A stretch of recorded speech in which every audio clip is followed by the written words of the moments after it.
Assalamualaikum, perkenalkan nama saya Permana Lestari, umur saya 47, saya single parent, pekerjaan saya menjahit di rumah aja.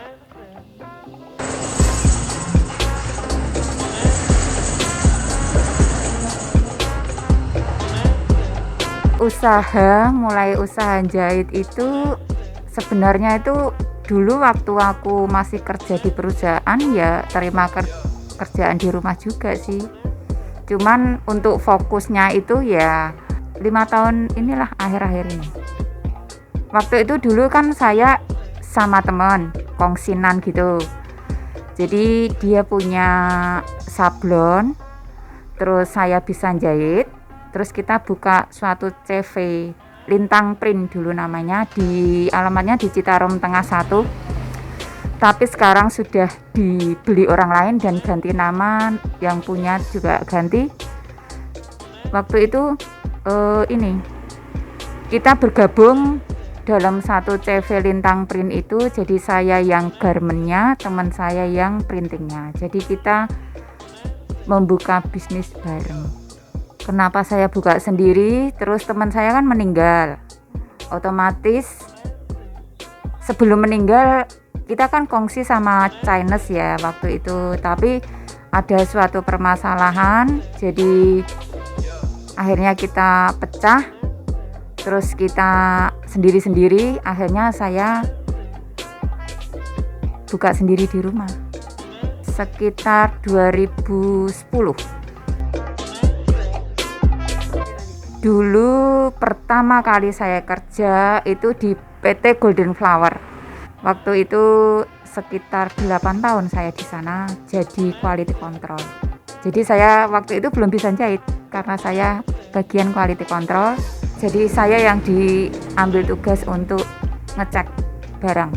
Dari barang belum jadi, masih bahan baku sampai ekspor. Jadi waktu itu waktu masih di Golden Flower itu aku pernah cek quality jaket, cuman dari operator sewingnya dia kan marah karena saya kan selalu komplain jahitannya tidak bagus. Terus akhirnya si penjahit itu ini ke aku, kamu itu harus coba, sebelum kamu itu mencoba jangan banyak omong gitu. Akhirnya aku mencoba. Nah, dari itulah tantangan itu aku terus bisa jahit.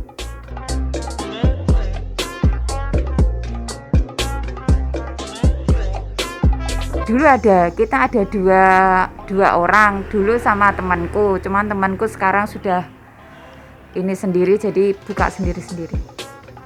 Yang cari order itu adik saya, cuman yang handle produksinya saya gitu. Waktu itu kan adikku itu bikin saya bikin dulu satu untuk anaknya dia, terus dia promosikan stylingnya seperti ini, terus modelnya kayak gini, hasilnya kayak gini, dipromosikan itu di sekolahannya anaknya adik saya itu di SMP 7. Terus habis itu orang tua murid pada lihat dari hasil dari kerjaanku, terus pada kesini.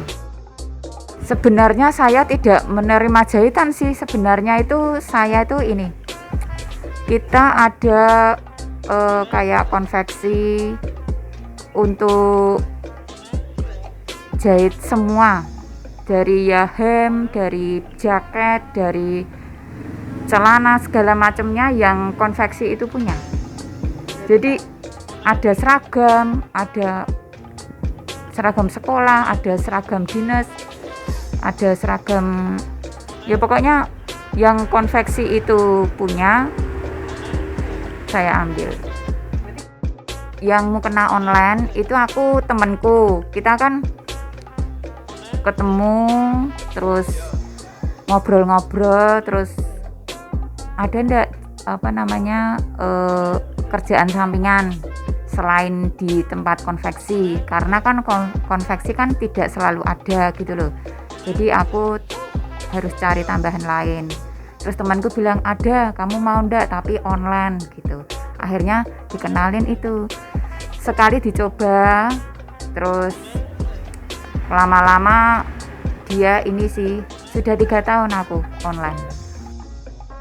Dari orang yang melihat, maksudnya dari yang online, dari yang konveksi, itu dia menilai kerjaan saya itu lebih baik daripada yang lainnya gitu. Jadi dia kasih kepercayaan ke saya.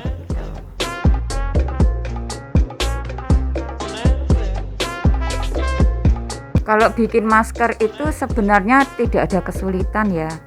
Cuman saya tuh senangnya apa aja. Kalau warna-warni terus ada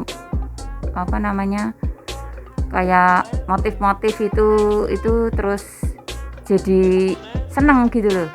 Terus apalagi sekarang kan pandemi, jadi kan kita harus wajib memakai masker. Jadi kalau bikin masker itu sesuai dengan bajunya atau sesuai dengan pokoknya matching sama yang kita pakai, itu lebih cantik kalau menurut saya.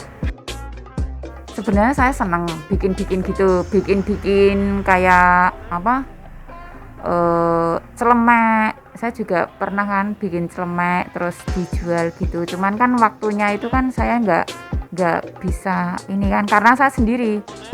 Waktunya itu kan kita memang untuk mengejar uang. Ada orderan yang bisa langsung menghasilkan uang, biasanya itu yang pertama saya ini kan. Cuman tidak menutup kemungkinan saya senang sih bikin yang aneh-aneh gitu.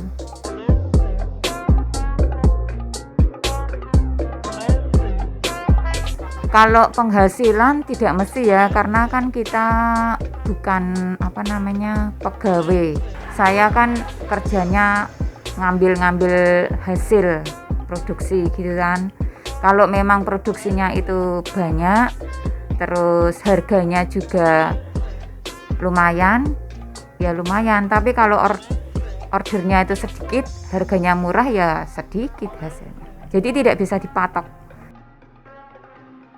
Sebenarnya banyak sih yang ada dari penjahit juga yang maksudnya mau saya yang jahitin gitu loh. Itu biasanya dia pesan space dulu. Jadi pesan waktu dulu kapan ada kosong. Jadi saya tidak ngambil yang di konveksi atau saya tidak ngambil di yang mana gitu. Jadi kalau pas bareng-bareng itu yang repot.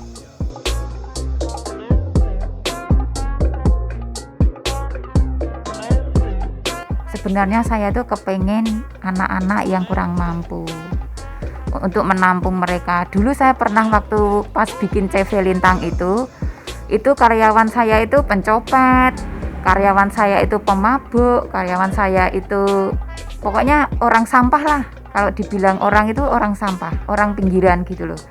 Cuman dari adanya kita membikin itu, jadi orang-orang itu terbebas dari mabuk, terbebas dari narkoba. Jadi dia punya kegiatan untuk sablon, untuk menjahit, untuk berkarya di tempat saya dulu. Dulu itu impiannya seperti itu dan pernah jalan sih seperti itu. Tapi ya akhirnya teman saya meninggal dan saya sendiri kan tidak mampu untuk itu. Kemarin itu memang kita berpikirnya menentaskan anak-anak pinggiran ini biar tidak keluyuran, biar tidak menjadi sampah masyarakat. Ayo kita tarik mereka. Dan alhamdulillahnya ada beberapa anak yang sudah buka sendiri. Dia punya skill dari sablon.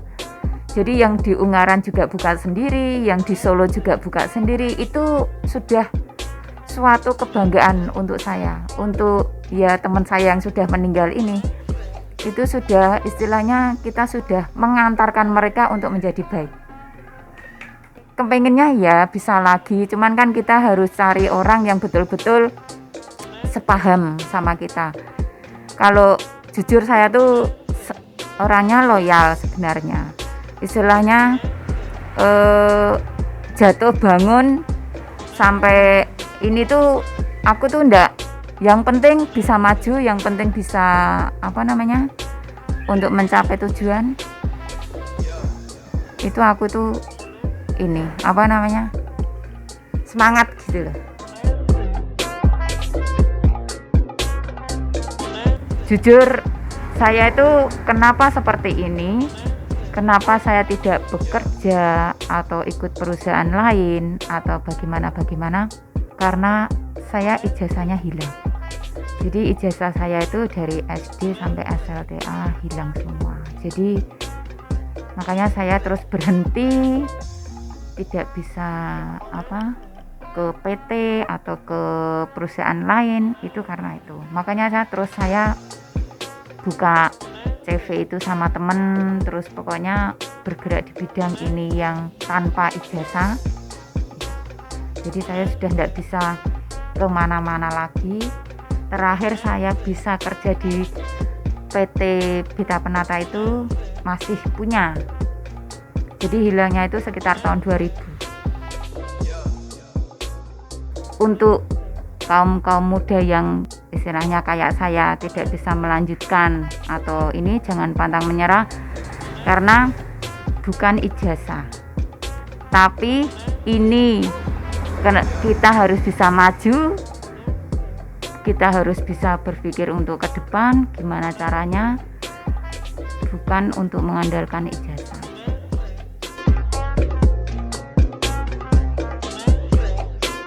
Ya, itu tadi sekelumit yang bisa saya sampaikan. Semoga bermanfaat untuk yang muda, untuk yang berkarya, untuk yang masih semangat berproduktif. Semoga sukses. Di zaman seperti ini banyak sekali pesaing. Sebenarnya pesaing itu bukan dari orang lain, tapi dari diri kita sendiri. Kalau kita bisa mampu melawan ego kita, pasti kita bisa. Jangan malas. Yang jelas itu harus semangat. Terima kasih. Wassalamualaikum warahmatullahi wabarakatuh.